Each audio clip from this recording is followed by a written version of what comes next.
जब जब दिल्ली में या कोई भी चुनाव आने लगता है तो अरविंद केजरीवाल इस तरह की घोषणाएं और नई स्कीम लाते हैं।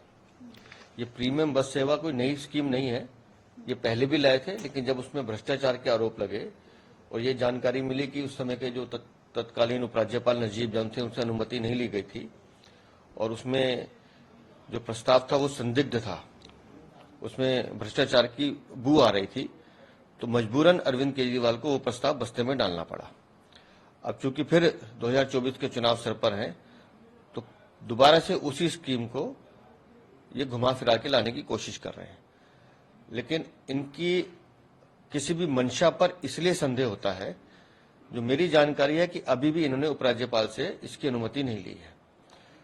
पर जब आपके पास डीटीसी है तो उस डीटीसी को पिछले 9 साल में अरविंद केजरीवाल ने पूरी तरह से एक घाटे में बदल के रख दिया, एक सफेद हाथी बना के रख दिया।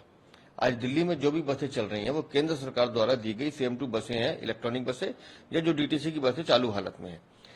अरविंद केजरीवाल को चाहिए कि उस डीटीसी को जिंदा करें, उनके जो कर्मचारी हैं उनको तनख्वाह समय पे मिले, उनके जो पुराने कर्मचारी जिनको पेंशन नहीं मिल रही कई साल से, उनकी पेंशन का इंतजाम करें। तो डीटीसी को हमें सर्वाइव करना पड़ेगा।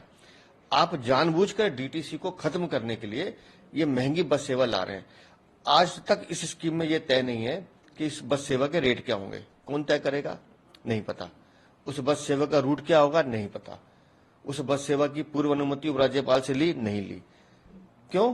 क्योंकि जैसे चुनाव से पहले शराब नीति लाए, व्यापारियों से धन इकट्ठा किया, पंजाब और गोवा में लगाया।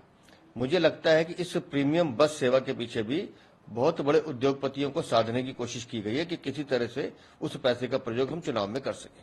जी, इसके साथ क्या करेंगे? अपराधी हैं, कोर्ट का निर्णय स्वीकार करना चाहिए, और जिस तरह के आरोप संजय सिंह पर लगे हैं तो मुझे लगता है हमें इस निर्णय का स्वागत करना चाहिए। जी, इसके साथ ही गोपाल राय ने भी आज एक रन अगेंस्ट पॉल्यूशन अभियान चलाया, पॉल्यूशन को लेकर, इस पर क्या कहेंगे? जो लोग अपनी जिम्मेदारी से भाग रहे हों उनके इस तरह से भागने पे मैं क्या टिप्पणी करूं? अगर आपने रन अगेंस्ट पॉल्यूशन करना था तो 9 साल से आपने अपने काम के लिए गंभीरता दिखानी चाहिए थी, आपको पोल्यूशन पे काम करना चाहिए था।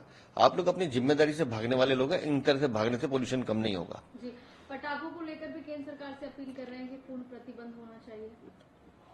अब अरविंद केजरीवाल जो उनकी पार्टी चाहती है कि जितने भी हिंदू धर्म है वो अपनी जो महत्ता है, जो संस्कृति है, हम भी पोल्यूशन के खिलाफ हैं, लेकिन ग्रीन पटाखे तो सुप्रीम कोर्ट ने भी अप्रूव किए ना।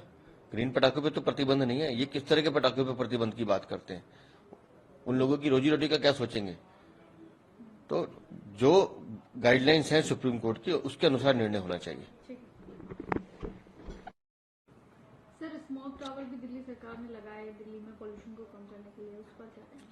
कोई एक स्मोक टावर चल रहा हो तो जरा बता दे।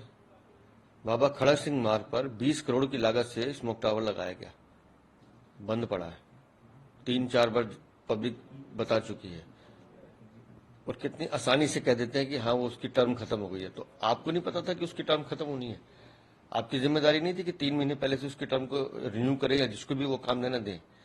20 करोड़ रुपए जो लगाए गए वो जनता के टैक्स के पैसे हैं, आप लोगों ने मजाक बना दिया है। मैंने बताया ये सरकार पॉल्यूशन के प्रति गंभीर नहीं है। आज जो रिपोर्ट्स आ रही हैं, शिकागो की जो रिपोर्ट है कि दिल्ली के हर आदमी की आयु 10 से 11 वर्ष कम हो रही है, उसके पीछे गंभीर प्रयास करने की जरूरत है। दिल्ली वासी को एक जीवन देने की जरूरत है, लेकिन अरविंद केजरीवाल और उसके सारे मंत्री सिर्फ एक ही काम करना चाहते हैं, लूटना, दिल्ली में भ्रष्टाचार करना।